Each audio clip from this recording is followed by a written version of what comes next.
여러분 모든 책에는 어떤 책 그러니까 이게 성경책뿐만 아니라 세상의 모든 책은 그 작가가 말하고자 하는 핵심 주제가 있습니다. 그 주제를 항상 기억하고 책을 읽어야 돼요. 그러니까 책의 내용 속에는 여러 가지 다양한 예화들이 있을 수 있고 어떤 비유에 대한 이야기들이 있을 수 있는데 그 핵심 주제를 붙들고 그 이야기를 그 내용을 생각해야 되는데 주제에서 벗어나서 그것만 생각하면 원래 작가가 말하고자 하는 바를 놓치게 돼요. 그래서 항상 이 책을 기록한 저자의 의도가 뭔가, 주제가 뭔가, 무엇 때문에 이 책을 썼는가, 그걸 항상 기억하고 글을 읽어야 아, 작가가 그런 의미에서 이런 말을 했구나라는 것을 알 수가 있습니다. 자, 그런 면에서 오늘 말씀도 이 본문도 마찬가지예요. 주제에서 벗어나면 아, 열심히 살라고 하는가 보다 그렇게만 생각을 해요. 틀린 말은 아니죠. 아, 열심히 살아야지. 최선을 다해서 살아야지. 게으르면 안 되지. 맞는 말이에요. 그러나 이 잠언서의 저자가 말하고자 하는 바는 아니에요. 자, 그러면 이 잠언의 저자가 무엇 때문에 이 잠언서를 썼느냐? 기록 목적이 있을 거 아니에요. 기록 목적이 뭔가를 우리가 보면 이 내용을 조금 이해하는 데 도움이 될 줄로 믿습니다. 여러분, 잠언서의 기록 목적은 잠언 1장에 분명히 밝히고 있습니다. 그 뭐냐면 하나님을 경외하도록 하기 위해서다라고 돼 있어요. 그게 잠언의 기록 목적이에요. 잠언의 기록 목적은 하나님이 정말로 하나님을 경외함으로 우리의 삶의 어떤 올바른 길을 지혜를 찾아가는 것이 이 잠언을 기록한 목적이라고 분명히 말씀합니다. 그래서 하나님을 경외하도록 이 글을 썼구나라고 생각을 하고 오늘 말씀을 생각해 봐야 돼요. 그러면 오늘 말씀 안에서 잠언 기자가 게으른 자여 네가 어느 때까지 누워 있겠느냐, 어느 때에 잠이 깨어 일어나겠느냐, 좀 더 자자, 좀 더 졸자, 손을 모고 좀 더 누워 있자, 그렇게 이야기를 했어요. 그러면 잠언 기자가 말하는 게으른 자는 뭘까요? 잠언 기자가 말하고자 하는 게으름은 하나님을 경외하는 것을 등한히 하는 것. 그게 게으름을 말하는 거예요. 그러니까 여러분, 세상에서는 우리가 하나님을 모르고 안 믿는 사람도 굉장히 열심히 살아갑니다. 어떤 사람들은요, 여러분, 우리가 부자들을 욕하고 하지만 부자들은요, 그 부자가 되기 위해서 얼마나 노력을 하는지 몰라요. 그렇잖아요. 노력 안 하고 부자가 될 수 있나요? 노력 안 하고 성공할 수 있나요? 굉장히 열심히 합니다. 정말 그들은요, 시간을 쪼개고 분초를 다투면서 일을 해요. 그러니까 여러분, 부자들을 함부로 우리가 말하면 안 돼요. 그러니까 여러분, 갑자기 부자 된 걸 그런 말을 하는 게 아니라 노력해서 자수성가해서 성장하고 부자 된 사람들은 우리가 배울 게 많아요. 그들은 굉장히 열심히 삽니다. 일반 사람들이 여러분 놀고 먹을 때 그들은 잘 안 놀아요. 밤을 새도록 열심히 일합니다. 그래서 얻은 거예요. 잠언서에서 말하는 게으름은 그런 일반적인 여러분 게으름에 대한 이야기가 아니에요. 성실함에 대한 이야기를 하는 게 아니고 하나님이 정말 우리의 모든 인류의 창조주이시고 구원주이신데 우리 인생이 하나님을 경외하는 일, 하나님을 아는 일에 등한히 하는 그 게으름에서 우리가 벗어나야만 된다. 그 이야기를 하는 거예요.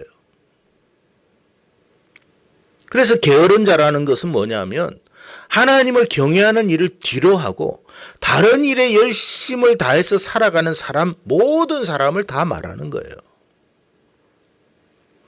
그러니까 그러니까 이 사람이 어떠냐면 뭐 다른 일에는 최선을 다해. 근데 하나님을 경외하는 일은 등한이에요. 하나님을 예배하고 하나님을 섬기고 하나님을 위해서 뭔가 헌신하는 그 일은 안 해. 그래서 잠언 기자가 말하는 거예요. 게으른 자여, 네가 어느 때까지 자꾸만 그렇게 살겠느냐. 어느 때까지 자꾸 잠에서 일어나지 않겠느냐. 언제까지 네가 하나님을 경외하는 일을 등한히 하겠느냐. 자꾸 그걸 내일로 미루려고 하지 말고 지금 속히 해라 이 말이에요. 좀 더 자자, 좀 더 졸자, 손을 모고 좀 더 누워있자 하면 오늘 말씀에 뭐라고 했냐면 너의 빈궁이 이랬어요. 빈궁이라는 뜻이 뭔지 여러분 아시잖아요. 가난함과 궁색함을 말하는 거예요. 생각지 않은 때에 너의 빈궁이 강도같이 예상하지 못한 때에 임하게 될 것이다 그랬어요. 여러분 열심히 산다고 부자 되는 게 아니에요. 하나님이 은혜 주셔야 사는 거예요. 복을 주셔야 되는 거예요. 길을 열어 주셔야 되는 거예요. 너의 곰핍이라는 건 뭐냐면 아무것도 할 기력이 없을 만큼 지쳐버리고 고단한 상태를 말하는 거 아닙니까? 그러니까 여러분 열심히 살았는데 이제는 의욕이 없어. 왜 그럴까요? 제가 얼마 전에 뭐 이런 영화를 한 편 봤어요. 국가부도라는 영화가 있더라고요. 그게 1997년도 IMF에 관한 이야기를 하고 있는 그런 다루는 영화예요.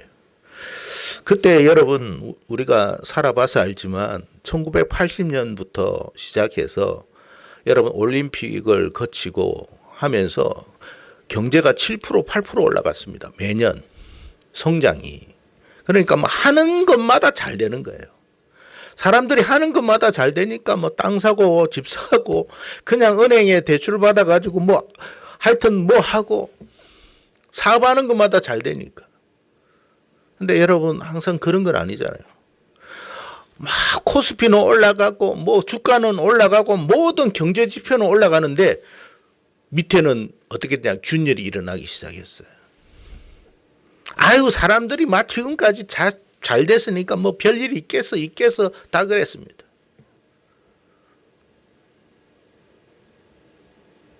근데 그 위기를 그 심각함을 아는 사람은 소수밖에 없거든요. 나머지 사람은 열심히 살았어요. 그래서 뭐 그때는 음이 이제 있었으니까 막 음을 꺼가지고 맞아요. 막 빚내어 가면서 막 일을 했습니다. 한순간에 부도가 났어요. 국가가 무너졌어요. 아무도 책임 안 졌어요. 아무도. 열심히 산다고 최선을 다한다고 되는 게 아니에요.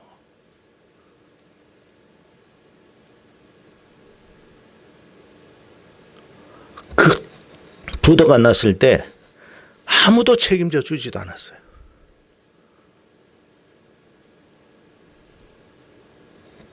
우리 인생은요, 누군가가 책임져 주지 못해요. 여러분이 최선을 다해서 산다고 잘 되는 게 아니에요. 열심히 산다고 잘 되는 게 아니에요. 성경이 분명히 말합니다. 너의 가난하고 궁색함이, 너의 그 곰핍함이 정말로 강도같이 군사같이 임할 것이다. 무슨 말일까요, 여러분? 정말로 우리를 살리시는 이는 하나님밖에 없어요. 하나님이 성경은 우리를 책임진다고 했지 세상이 우리를 책임진다고 한 적이 없어요. 그런데 우리는 어디에서 온 힘을 다 쏟고 있어요? 어디에 말만 들으려고 해요? 세상의 일에만 힘을 쓰고 세상의 말만 귀를 기울여요.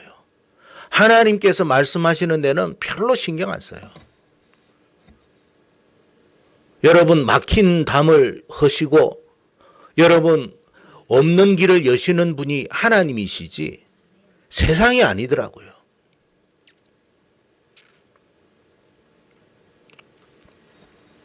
그래서 여러분 히브리 기자가 히브리서 10장 20절에 뭐라고 이야기를 했느냐 하면 예수께서는 휘장을 뚫고 우리에게 새로운 살 길을 열어주셨다 그랬어요. 새로운 살 길을 예수님이 열어주셨다라고 새번역 성경에는 그렇게 번역을 했어요.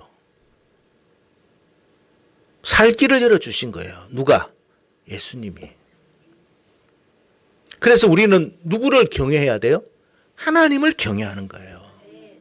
왜 하나님을 경외하느냐? 거기에 살 길이 있으니까 그런 거예요. 그런데 우리는 하나님을 경외하는 것은 뭐 별로 신경 안 써요. 그건 다음으로 미루고 좀 더 자자. 다음으로. 그런데 갑작스럽게 와요. 너의 궁핍함이, 곰핍함이 아무도 책임을 안 지더라는 거예요. 그래서 여러분 뭐 빚내 가지고 집을 담보로 하고 땅을 담보로 하고 해도 망해요. 열심히 안 살아서 그렇습니까? 술 먹고 뭐 딴짓해서 그래 된 건가요? 아니에요. 최선을 다한 거예요. 담보를 해도 여러분 빚을 못 갚으니까 그 사람이 여러분 감옥에 가더라고. 도둑질을 했습니까? 도둑질을 해서 감옥에 갔나요? 자기가 여러분 책임질 수 없는 상황까지 벌어지니까 생각지 않는 그런 여러분 일이 발생하게 된 거예요. 도둑 아닌 도둑이 된 거죠.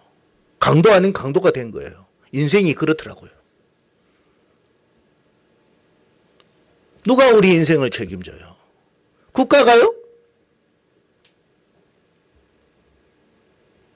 별일이 있겠어 그랬어요.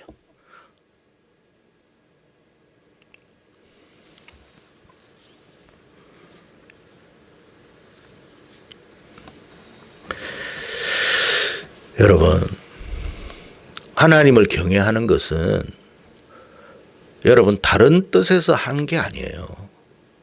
우리가 살아가는 이 세상은 정말 소망이 없는 곳이에요.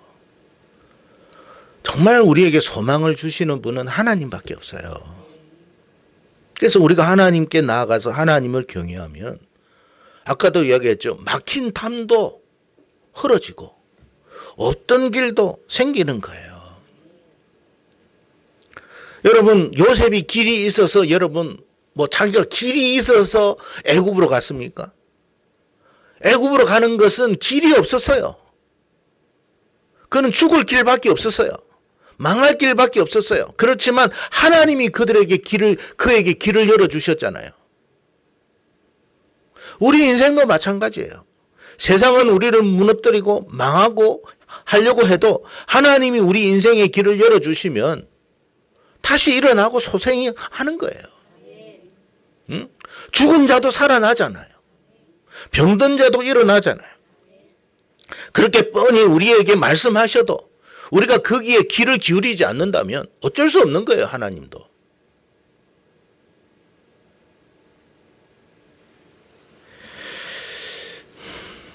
그래서 여러분 우리는 때를 잘 알아야 돼. 지금이 어느 때인지. 지금은 영적으로 깨어나야 할 때구나. 지금은 잠자고 있을 때가 아니구나. 지금은 좀 깨어나서 하나님을 더 경외해야 되겠구나. 여러분이 노력 안 해서 여러분 지금처럼 사는 게 아닙니다. 나름 노력해 왔어요. 물론 조금 옛날에 좀 잘못됐던 그런 모습들도 있었겠죠. 그렇지만 여러분 그래도 나름대로 살려고 최선을 다했잖아요. 그런데 왜 길이 없을까요? 왜 막막할까요? 왜 답답함만 있는 걸까요?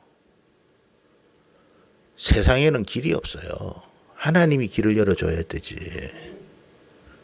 여러분 인생이 망한다고 여러분 세상에 와가지고 아이고 쟤 때문에 그렇게 망했군요. 죄송합니다. 아이고 제가 참 부족했습니다. 그럴 것 같아요? 절대 그럴 일 없습니다. 아무도 여러분 책임 안 져요. 그런데 여러분 감사하게도 하나님이 우리를 책임진다는 거예요. 그래서 여러분 오늘 말씀에 좀 더 자자, 좀 더 여러분 눕자 하지 말고 깨어나라는 거예요. 지금은 깨어날 때예요. 지금 여러분 세상이 어떻게 돌아갈지, 우리나라가 앞으로 어떻게 될지 어떻게 알아요? 열심히 살면 잘 되겠지. 그건 우리의 바람이고 세상은 우리의 바람대로 안 되더라는 거예요.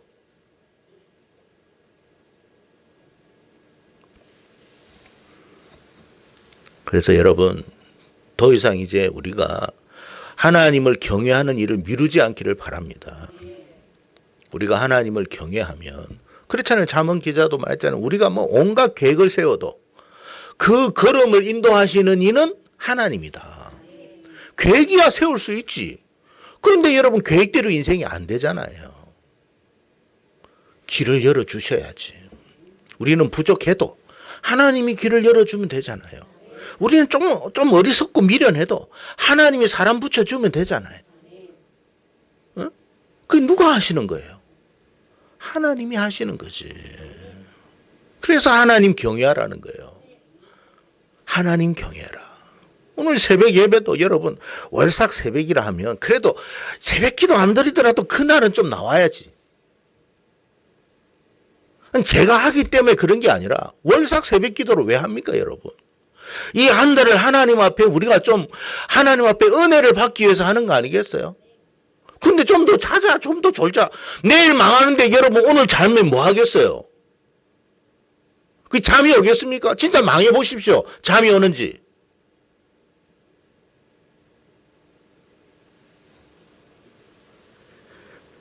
여러분 하나님 앞에 나가서 좀 은혜를 구하자.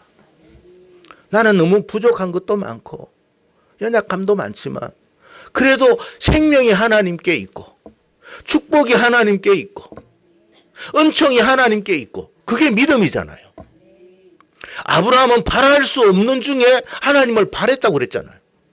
그게 믿음인 거잖아요. 뭐 우리가 눈에 뻔히 다 들어오는 거라면 뭐 믿을 필요가 뭐 있습니까? 그거는. 그 믿음이 필요 없는 거죠. 다 보이는데 뭐. 하나님의 진짜 살아계심을 믿는 믿음. 하나님이 은총 주심을 믿는 믿음. 하나님이 우리에게 살 길을 열어주셨음을 믿는 믿음. 지금은 막막해도 하나님이 열어주실 것을 믿고 기대하면 하나님께서 그 모습을 보고 여러분 기특히 여겨가지고 은혜와 복을 주신다는 걸 우리가 알아야 되지 않습니까? 지난번에 제가 영상도 우리 한번 틀었잖아요. 가나안 여인. 여러분 언약과 관계없는 언약과 별개의 여인이었어요. 근데 그 자식이 죽어가니까 그 어미의 심정이 너무 애달파가지고 얼마나 여러분 주님 앞에 나가지고 주님 앞에 나갔는데도 주님 외면하고 그냥 가버리잖아요. 저도 그 생각을 많이 했어요. 그 화면을 보고 야, 내 같으면 저 어떻게 했을까? 근데 제가 거기에서 감동을 받았어요. 저 여인이 포기하지 않고 그래도 주님 앞에 나가고 또 나가고 또 나가니까 주님이 언약 외의 사람까지도 은총을 주셨구나. 그래서 이 믿음이 크다는 거예요. 근데 우리는 언약 안에 있잖아요. 근데 왜 그렇게 여러분 이 놀라운 축복의 은혜를 시덥지 않게 여기냐 말이에요. 우리가 여러분 성찬할 때 제가 여러분 성찬이 아까도 제가 이야기했습니다만 여러분 한 달에 한 번씩 하는 거 우리가 매일 해도 상관없어요.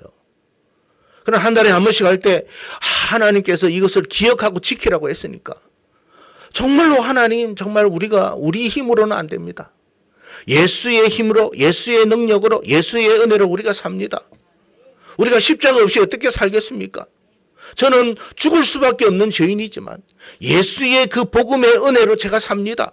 그 믿음으로 우리가 성찬의 떡을 떼고 잔을 마실 때에 그 은총이 우리의 믿음대로 되어가는 거 아니겠어요? 근데 뭐 하면 뭐합니까? 참여를 안 하는데. 여러분 예수의 몸 안에 생명이 있다고 그랬잖아요. 우리가 여러분 잔을 받고 떡을 뗄 때에 예수의 생명이 우리 안에 오는 거잖아요. 그럼 사망이 올 수가 없잖아요. 망하는 게 올 수가 없잖아요. 어둠이 올 수가 없잖아요. 그래서 하는 거예요. 누구를 위해서? 나를 위해서 하는 거지. 목사를 위해서 합니까? 나를 위해서 하는 거예요. 아프더라도 참여해야 되는 거예요. 왜? 이게 사는 거니까. 참여해라도 안 해요. 여러분 형식적으로 성찬식에 참여한다고 은혜가 있는 건 아니에요. 우리가 믿음으로 참여하는 거잖아요. 주님만이 살 길입니다. 주님. 제가 아무리 봐도 저는 앞이 안 보여요. 캄캄합니다. 주님. 주님이 내 인생의 빛이십니다. 주님이 내 인생의 생명이십니다. 주님은 나의 인생의 양식입니다.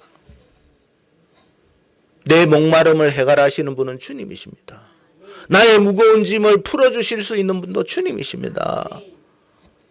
그 믿음으로 참여하는 거예요, 여러분.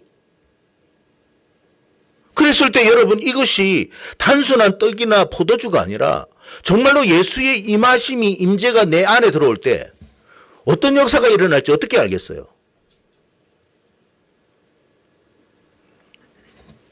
주님이 우리의 인생의 길을 열어주신다면 망할 것 같아도 다시 소생하는 거예요. 한나가 여러분 사무엘의 어머니 한나가 여러분 아이를 가질 수 없는 여인이에요. 근데 여러분 그 인생은 한나는 포기하지 않았어요. 그때 당시 아이를 가지지 못했을 때 얼마나 사회적인 비난과 조롱을 받았는지 몰라요. 그 모든 걸 감내했어요. 그런데 포기하지 않았어요. 그는 누구에게 갔어요? 하나님께 갔어요. 하나님이 잉태하지 못하는 여인이 잉태하게 해달라고 해서 이거 좀 죄송한 표현인지 몰라도 미친 거 아니에요? 의학적으로 못하는데 아이 갖게 해달라는 거 정신 나간 거 아닙니까? 근데 한나는 했어요. 그게 믿음이었어요. 하나님이 들으신 거예요. 우리가 기도할 때 불가능한 부분을 놓고도 하나님께 기도하는 거예요. 세상은 하나님 할 수 없다는 거 잘 압니다. 제 인생은 할 수 없다는 거 잘 압니다. 그러나 능치 못함이 없는 분이심을 믿습니다. 주 안에 소망이 있습니다. 오직 주님만 바라봅니다. 주여 저에게 은혜와 자비를 베풀어 주십시오. 라고 했더니 결국에는 그 한나가 잉태를 했다. 그래서 여러분 한나가 얼마나 하나님을 찬양했습니까? 하나님은 가난하기도 하고 부하기도 하시고 없는 자를 있게도 하시고 있는 자를 없게도 하시고 그게 하나님이에요. 우리가 그 하나님을 믿고 있는 거고 섬기고 있는 거예요. 그 언약 안에 여러분이 있는 거예요. 얼마나 복된 일입니까? 그러면 이제 하나님과 우리가 언약이 체결된 상태니까 마음껏 나가야지. 마음껏. 길을 열어주셨을 때 은혜 베풀어 주실 때 그 은혜 찾아 죄송합니다. 먹어야죠. 챙겨야죠. 근데 왜 안 합니까?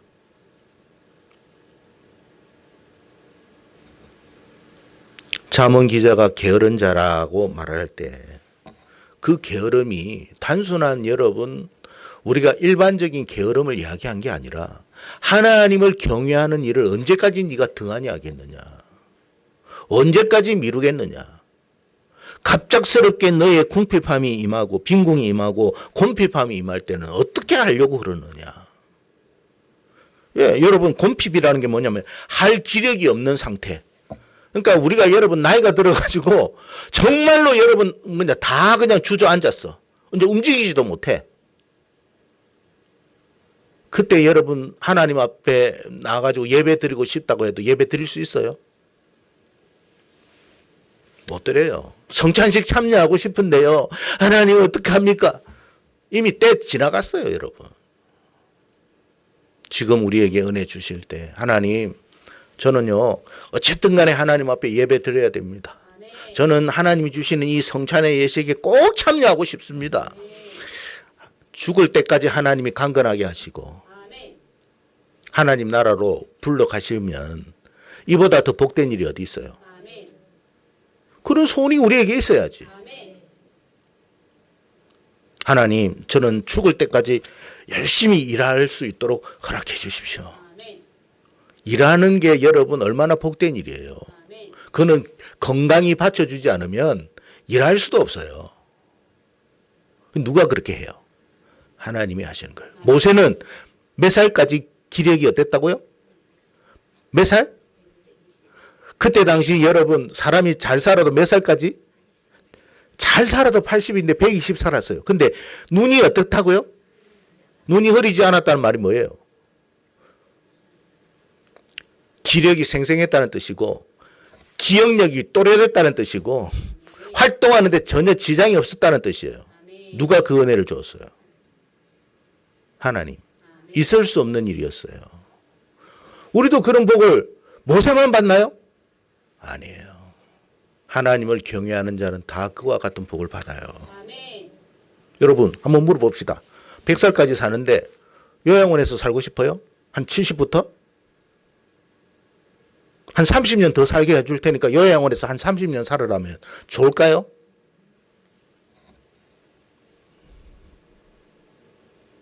그건 복이 아니에요. 몇 살을 사는 게 중요한 게 아니라 어떻게 사느냐가 중요한 거예요. 우리에게 기회 주실 때에, 은혜 주실 때에, 하나님, 지금 저는 영적 게으름에서 벗어나게 해 주십시오. 저는 영적 깊은 잠에서 깨어나가지고 하나님을 경외하는 일에 힘을 쓸 수 있게 해 주십시오. 전 죽을 때까지 하여튼 그렇게 살다가 주님 앞에 가게 해 주십시오. 그 소원 하나님이 들어주실 줄로 저는 믿어요. 그래서 저와 여러분이 이제 지금은 영적 잠에서 깨어날 때다. 지금까지 네가 그랬다면 그 이해해. 이제라도 좀 깨어나. 이제라도 하나님을 경외해. 그런 메시지로 들으시기를 바라요. 이제라도 주님, 제가 하나님 앞에 그렇게 살겠습니다 하고 우리가 주님 앞에 나가면 반드시 하나님께서 복을 주실 줄로 믿습니다. 그런 은혜가 오늘 이 자리에 참여한 모든 분들에게 있기를 주의 이름으로 축복합니다. 기도하겠습니다.